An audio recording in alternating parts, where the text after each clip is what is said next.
డెఫినెట్గా ప్రజలు మీకు బుద్ధి చెప్తారు, అందులో ఎటువంటి అనుమానం లేదు. నేను చివరిగా ఒక్క మాట చెప్తాను అధ్యక్ష. डरना नहीं किसी के भी पैरों के नाप से, डरना नहीं किसी के भी पैरों के नाप से, आखिर में पुण्य जीत ही जाएगा पाप से, आखिर में पुण्य जीत ही जाएगा पाप से. गीता में कृष्ण ने कहा अर्जुन से बस यही, गीता में कृष्ण ने कहा अर्जुन से बस यही, आखिर में पुण्य जीत ही जाएगा पाप से. అధ్యక్ష, నేను నిజం పక్షాన ఉన్నాను అధ్యక్ష. అధ్యక్ష, నేను నైతికత పక్షాన ఉన్నాను అధ్యక్ష.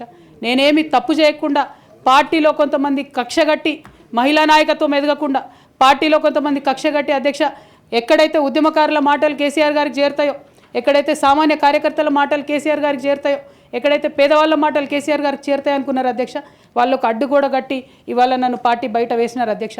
అటువంటి పార్టీలో నేను ఉండదలుచుకోలేదు అధ్యక్ష. కాకపోతే మీతో నేను రిక్వెస్ట్ చేస్తూ ఉన్నా అధ్యక్ష, ఏ పొలిటికల్ పార్టీ అయినా అధ్యక్ష రాజ్యాంగాన్ని స్ఫూర్తిగా తీసుకొని పనిచేయాలి అధ్యక్ష. బీఆర్ఎస్ పార్టీ ఆ స్ఫూర్తితో లేదు అధ్యక్ష. కాబట్టి నేను ఈ రాష్ట్రంలో మహిళలకు కొంత ఇన్స్పిరేషన్ ఇవ్వడానికి అధ్యక్ష, ప్రజలకు ఓవరాల్గా సేవ చేయడానికి అధ్యక్ష, ఇప్పుడు కాంగ్రెస్ పార్టీ చేస్తున్న విధానాలకు ప్రధాన ప్రతిపక్షం అధ్యక్ష ఇవాళ లేనేలేదు హౌస్లో. నిన్న మొన్న అసెంబ్లీ నడిచింది, అక్కడ లేనేలేదు అధ్యక్ష. ఆ యొక్క గ్యాప్ని ఫిల్ఫిల్ చేయడానికి అధ్యక్ష నేను ఇవాళ ఒక వ్యక్తిగా ఈ హౌస్లోకి వెళ్ళిపోతున్నా అధ్యక్ష. కానీ నేను ఒక శక్తిగా ఫ్యూచర్లో చట్టసభలకు తిరిగి వస్తా అధ్యక్ష. డెఫినెట్గా ఒక పొలిటికల్ సిస్టమ్ని క్రియేట్ చేస్తా అధ్యక్ష ఈ స్టేట్లో, చేసి ఖచ్చితంగా ఒక శక్తిగా నేను తిరిగి వస్తాను అధ్యక్ష. మీ అందరి యొక్క ఆశీర్వాదంతో ఈ హౌస్లో ఈ 4-5 ఇయర్స్లో మీతో ఉన్న అనుబంధంతో నేను చెప్తా ఉన్నా అధ్యక్ష. మీరు చాలా అవకాశాలు ఇచ్చారు అధ్యక్ష, చాలాసార్లు మాట్లాడే అవకాశాలు ఇచ్చారు, అనేక సమస్యల మీద పోరాటం చేసే అవకాశం ఇచ్చారు. మీకు ధన్యవాదాలు తెలియజేస్తాను అధ్యక్ష.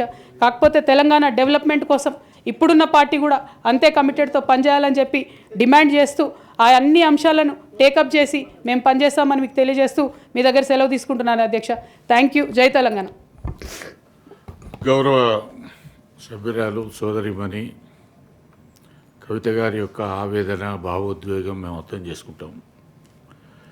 భావోద్వేగాల మధ్య రాజీనామా చేయడం అంత సమంజసం కాదనేటువంటి ఉద్దేశంతోనే ఆ రోజు అదే చెప్పాను, ఈరోజు కూడా అదే చెప్తున్నాను. మీరు ఆలోచన చేయండి, పునరాలోచన చేయండి.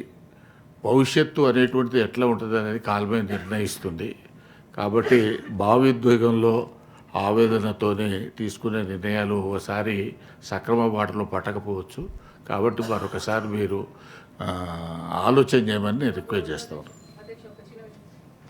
ఇప్పటికే 4 months లేట్ అయింది అధ్యక్ష. ఆ పార్టీతో నాకు ఎటువంటి అనుబంధం వద్దు అధ్యక్ష. పైగా డెఫినెట్గా ఆడబిడ్డను కాబట్టి కొంత ఆవేదన తట్టుకోలేకపోతా ఉన్నా అధ్యక్ష. తమరి ముందు మాట్లాడేటప్పుడు కొంత ఎమోషన్ అవుతా ఉన్నా. బట్ ఈ 4 months మీరు ఇచ్చిన సమయంలో చాలా సుదీర్ఘంగా ఆలోచన చేసుకున్నాను అధ్యక్ష. దయచేసి రిజైన్ చేయడానికి మీరు నా రెసిగ్నేషన్ యాక్సెప్ట్ చేయమని చెప్పి మిమ్మల్ని కోరుతా ఉన్నా అధ్యక్ష.